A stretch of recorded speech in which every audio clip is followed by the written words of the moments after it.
Siamo a Poiana Maggiore, uno dei comuni del Basso Vicentino, e a 2 giorni dal grande temporale la situazione dei campi è questa che vedete. Da un paio di giorni a questa parte noi abbiamo circa dai 30 ai 60, anche 80 centimetri d'acqua sopra il terreno e l'acqua tende a non andare via e siamo un po' disperati perché non vediamo soluzione a questo problema. Le piogge intense hanno ricoperto i campi nel punto di confluenza di più canali di scolo, situazione mai vista, ci raccontano gli imprenditori agricoli della zona, in attesa che l'acqua defluisca per poter fare la conta dei danni.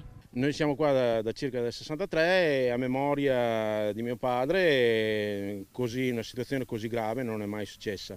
Colture danneggiate, dal mais all'orzo, alle cipolle pronte per la raccolta, alle bietole, ai macchinari per l'irrigazione col motore sott'acqua. Dietro di voi avete un appezzamento di orzo che era quasi pronto per la raccolta perché noi utilizziamo per fare energia da fonti rinnovabili e è coperto fino a metà pianta d'acqua e quindi la parte bassa della pianta va marcita perché è sott'acqua da 3 giorni.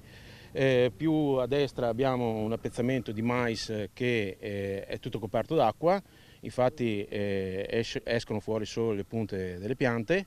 Lì abbiamo un impianto a pivot che serve per irrigare il terreno e il pivot è sotto fino ai motori, quindi circa 1 metro d'altezza. Stessa situazione a pochi chilometri di distanza in cui ieri l'impegno è stato rivolto a mettere in salvo gli animali. Abbiamo avuto dei grandi problemi, che abbiamo tolto tante cose, dai cereali e tutto quanto, pulire gli animali, sono messi abbastanza bene.